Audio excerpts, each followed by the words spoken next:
역사적인 순간이 찾아왔습니다. 세계 최초로 영국에서 코로나19 백신 투여를 시작했습니다. 영국 BBC는 유통이 까다로운 화이자와 바이오엔테크의 백신이 영국에 도착했다. 영국 군인들이 백신 예방접종 센터를 건설하는 것을 도왔고 백신의 수송도 도와줄 것이다. 최전방 의료진과 80세 이상의 인구, 요양원 근로자들이 가장 먼저 백신을 맞는다 보도했습니다. 영국은 화이자와 2천만 명이 접종할 수 있는 물량인 4천만 도즈를 계약했는데 연말까지 10분의 1 규모인 400만 도즈가 배송될 예정입니다. 첫 예방접종을 마친 모든 사람은 3주 뒤 두 번째 접종을 받게 되는데요. 90대 영국 엘리자베스 2세 여왕과 내년에 100살인 그의 남편 필립 공도 백신을 맞을 예정입니다. 영국 여왕 역시 우선순위 특혜 없이 순번에 따라야 한다고 BBC는 보도했습니다. 그런데 이토록 전 세계인들이 1년 동안 그토록 기다려온 백신이 영국에서 처음 접종을 시작했음에도 상당히 많은 영국인들이 접종을 맞지 않겠다며 런던 시내 한복판에서 반대 시위를 벌였습니다. 로이터 통신은 영국이 미국 화이자와 독일 바이오엔테크가 공동 개발한 코로나19 백신 접종이 시작된 상황 속에서 여전히 백신을 둘러싼 음모론이 횡행하고 있다. 시위자 중 한 명은 코로나19 자체가 하나의 사기극에 불과하다. 정부가 경제를 재정비하기 위해 사실을 은폐하려 하고 있다 소리쳤다 보도했습니다. 데니얼 프리먼 옥스퍼드대 임상심리학과 교수는 로이터 통신과의 인터뷰에서 영국 인구의 4분의 1 정도가 백신에 대한 음모론을 믿고 있고 4분의 1 정도가 백신에 대한 음모론을 재밌다고 생각하고 있다 말했는데요. 프리먼 교수가 말하는 음모론은 각국 정부가 국민을 통제하기 위해 코로나19라는 전염병을 조작했다거나 마이크로소프트 창업자 빌 게이츠가 전 세계인들의 추적 가능한 초소형 마이크로칩을 삽입하기 위해 백신을 접종하려 하고 있다 등 영화에서 나올 법한 일들입니다.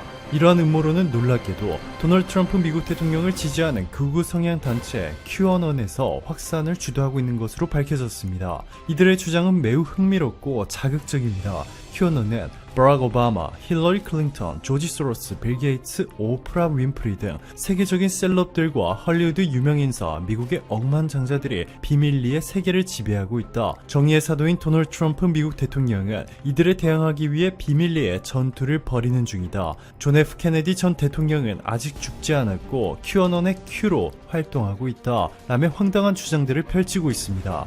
그런데 백신을 맞지 않겠다는 이들은 영국에만 있는 것이 아닙니다. 세계에서 가장 먼저 90%가 넘는 예방 효능을 지닌 백신을 승인받은 화이자와 모더나, 이들의 본고장 미국에서도 10명 중 4명이 백신을 맞지 않겠다고 답한 설문조사 결과가 나오자 미국 전역은 충격에 휩싸였습니다. 최근 미국 여론조사기관 퓨 리서치 센터가 지난달 18일부터 29일 사이 미국 성인 12,648명을 대상으로 패널 조사를 실시한 결과 응답자의 무려 40%가 지금 코로나19 예방 백신이 있다면 맞겠느냐는 질문에 안 맞겠다 라고 대답한 것으로 밝혀졌습니다. 반면 확실히 맞겠다라고 답한 응답자는 전체의 29%에 불과했는데요. 설문조사 시기가 제약회사들이 코로나19 백신의 임상 3상 결과를 발표한 후였음에도 충격적인 결과가 나오자 미국 전역은 혼돈에 빠져버렸습니다. 화이자는 95% 수준의 예방 효과가 나타났다는 임상 결과를 발표했고 모더나는 94.5%의 예방 효과를 보였다고 발표했음에도 무려 40%가 백신을 전혀 신뢰하지 않고 있는 것입니다. 영국 경제 주간지 이코노미스트는 여론조사기관 입소스가 지난 10월 15개국 1만 8천여 명을 대상으로 코로나 백신 접종 의사를 물어본 설문조사를 해 다음과 같은 결과를 얻었다고 보도했습니다. 인도와 중국을 제외하면 백신을 맞겠다라고 대답한 응답자 비율이 가장 높았던 곳은 놀랍게도 한국이었고 세계에서 가장 먼저 수억 도즈의 화이자, 모더나 백신을 확보한 것으로 알려진 미국과 일본, 독일 등의 국가 국민들은 한국보다 훨씬 낮은 접종 의사를 밝혔습니다. 왜 그랬을까요? 이는 한국 정부가 코로나19 팬데믹 초창기부터 투명한 공개 정보를 통해 국민들과 완벽한 소통을 해내며 신뢰를 얻은 것도 있지만 한국이 선택한 백신과 백신 구매 타이밍이 미국이나 일본과 큰 차이를 보이고 있기 때문이기도 합니다. 한국 정부가 선택한 아스트라제네카 백신은 아데노바이러스 주형을 통해 사람 세포 내로 전달된 표면항원 유전자가 체내의 표면항원 단백질을 합성하여 중화항체 생성을 유도합니다. 그렇게 되면 이후 코로나19 바이러스가 침입했을 때 중화항체가 코로나19 바이러스를 제거하게 되는데요.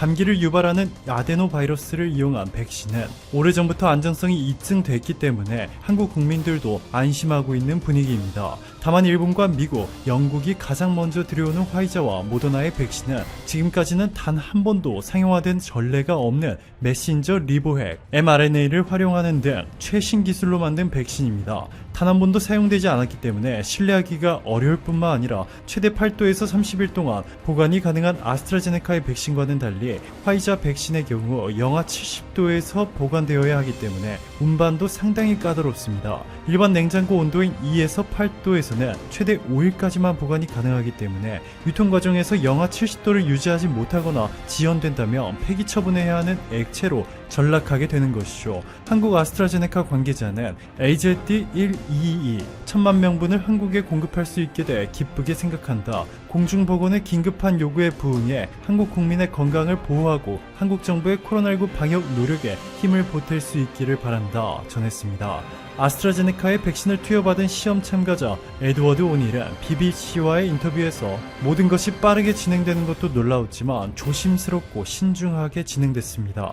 모든 과정을 거쳤어요. 믿어도 되는 거죠. 결과를 보니 정말 기뻤습니다. 전했습니다. 또한 BBC, 가디언 등 해외 주력 언론들이 아스트라제네카를 집중적으로 보도하며 다른 백신들보다 더 주목하고 있는 것은 옥스퍼드 대학교의 상업적 파트너 아스트라제네카가 코로나19 백신을 상업적 목적으로 이용하지 않겠다고 선언했고, 실제로 아스트라제네카 백신은 3,000원에서 4,000원으로 화이자 백신보다 5분의 1, 모더나 백신보다 6분의 1 수준으로 매우 저렴합니다. 세스 버클리 가비 협회장은 아스트라제네카 백신은 일반 냉장고로도 6개월까지 보관이 가능하기 때문에 열악한 개발도상국에 어려움 없이 배포가 가능한 이상적인 백신이다 평가했습니다. 아스트라제네카라는 회사 자체도 신뢰도는 세계에서 가장 높은 수준입니다. 스웨덴의 아스트라 AB와 영국의 제네카가 합병에 탄생한 다국적 제약회사로 거듭났는데요. 대부분의 회사는 합병 과정에서 임직원들이 서로 유리한 위치를 선점하기 위해 분열을 겪기 마련인데, 아스트라제네카는 어떠한 소모적인 경쟁이나 분열도 겪지 않은 것으로 유명합니다. 게다가 회사의 이윤도 중요하지만 지속 가능성과 복지, 평등을 중시해 공공의무를 최우선으로 하고 있습니다. 지난해 기준 전 세계 100여 개국에 지사를 뒀으며 전체 임원수는 7만 명에 달합니다. 2018년에만 6조 5천억 원을 투입해 업계 선두를 달리고 있지만 R&D 결과를 독점화하고 특허화해 이윤을 극대화하는 선택을 하는 대신 연구 결과를 적극 공개하면서 바이오벤처, 의과대학 또는 다른 제약회사들과 파트너십을 구축하는 방식으로 성장을 거듭했습니다. 그리고 놀랍게도 아스트라제네카는 코로나 이전부터 이미 한국과 깊은 관계를 구축했는데요. 레이프 요한슨 아스트라제네카 회장은 우리는 한국이 바이오헬스를 우선 투자 산업으로 꼽았을 때 굉장히 열정적이라고 받아들였다. 우리가 한국의 바이오헬스 전략과 협력하면 세계를 선도할 수 있다고 생각한다. 한국과 스웨덴은 함께 혁신을 하면서 더 경쟁력을 갖출 것이다 라고 한국을 극찬하며 향후 5년간 7,500억 원이라는 천문학적인 금액을 한국에 투자하겠다고 선언했습니다. 대한민국 외교부 당국자는 1단계로 국민의 60% 3천만 명 분량 백신을 우선 확보할 것이다. 나머지 40%는 개별 협상을 통해 확보하기로 했는데 3상에 진입한 물질 10개 중 4개는 중국 업체다. 중국 업체 백신도 3상에 진입했지만 기본적으로 많은 선진국은 구매 대상에서 제외하고 있다. 안정성과 유효성을 확보할 수 있는지에 대한 데이터 확보가 안 된다는 이야기다. 중국을 제외한 나머지 6개 관련 업체들과 우리 보건당국이 협의하고 있다 전했습니다. 즉 한국은 코로나 이후 쏟아지는 글로벌 러브콜 K바이오, 대도약 골든타임 맞았다. 디지털 엑스레이 촬영기기 생산업체 DR잼은 올해 해외 수주 목표를 이달 초 모두 채웠다. 올해 수주 목표 740억 원의 약 80%다. 작년 월 200여 대를 생산했던 경북 구미 공장은 올 들어 월 800대까지 생산량을 늘렸지만 주문량을 따라가지 못하고 있다. 박정경 DR잼 대표는 미국, 유럽, 일본 공장이 문을 닫자 변방으로 인식되던 한국 기업의 러브콜이 쏟아지고 있다고 말했다. 국내 바이오, 헬스케어 기업들이 신종 코로나 바이러스 감염증 대유행을 계기로 글로벌 시장에서 신데렐라로 떠오르고 있다. 대표 주자는 진단키트 회사들이다.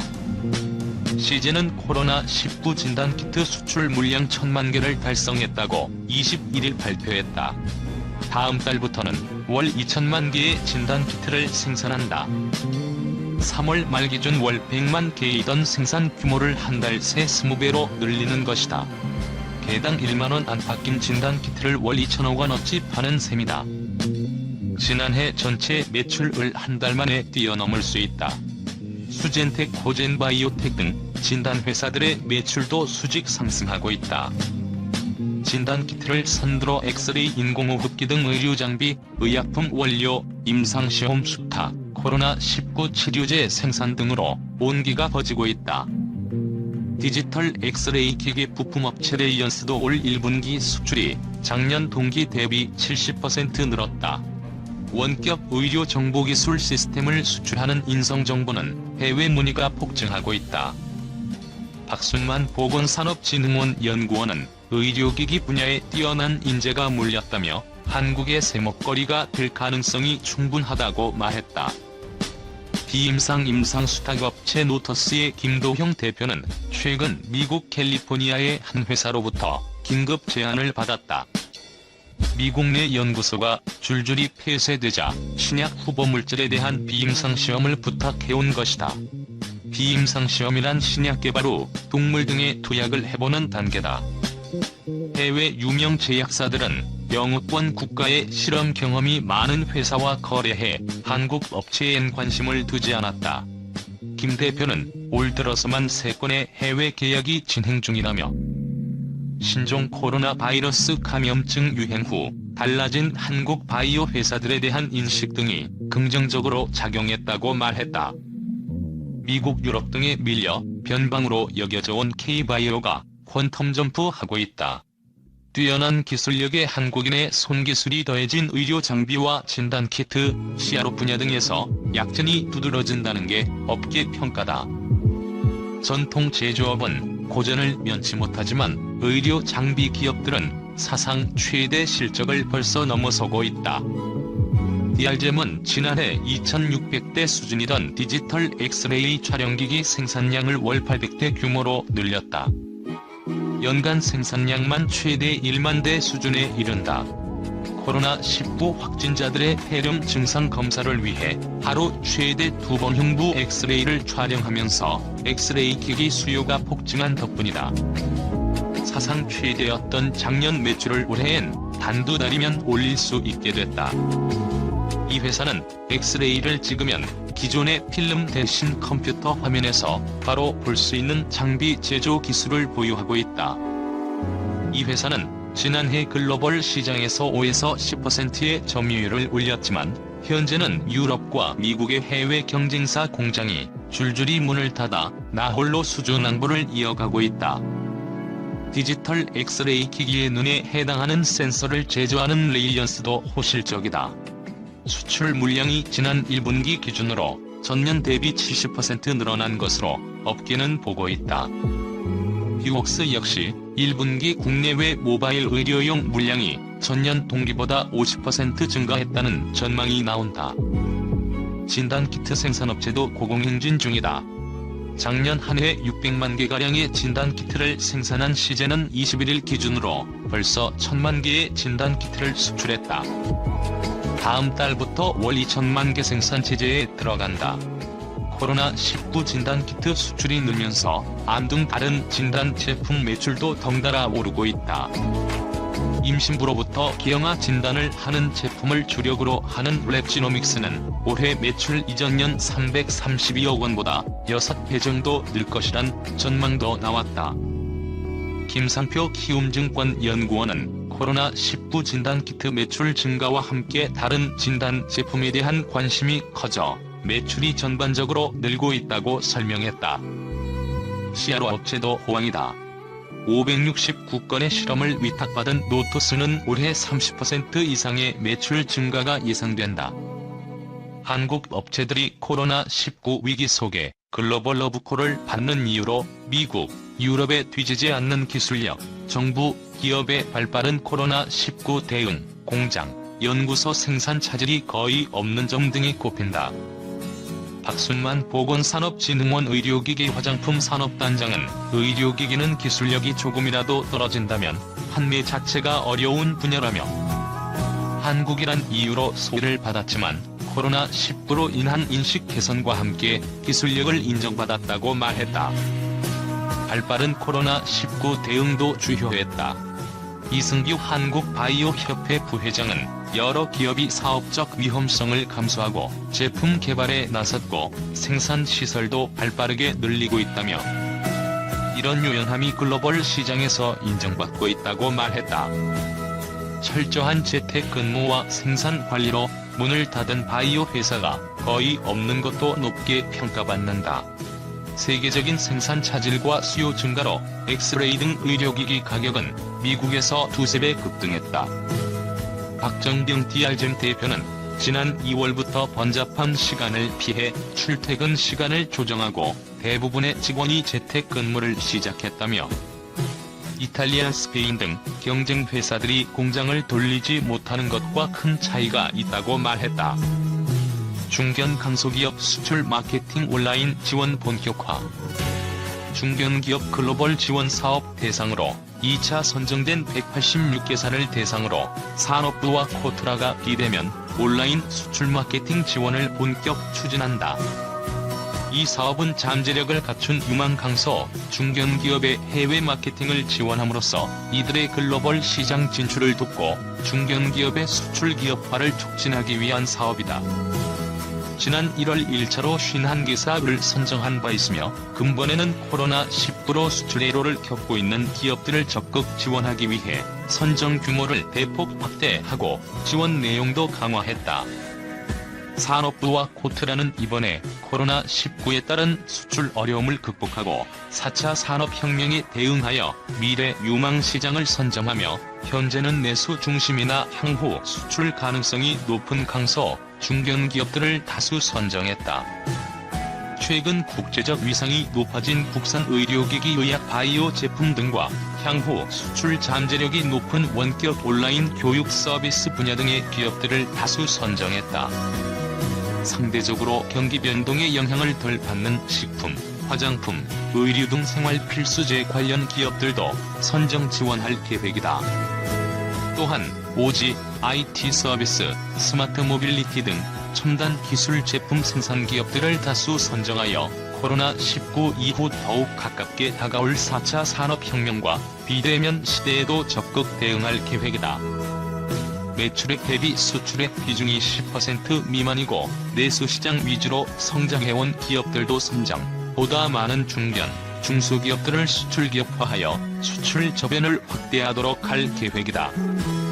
선정된 기업에는 기업당 최대 1억 원의 수출 바우처를 지급, 코트라 수출 전문위원 1:1 코칭을 통한 수출 전략 컨설팅, 현지 시장 조사, 인증, 특허, 홍보, MA 법인 설립 등의 해외 마케팅 서비스를 지원할 계획이다.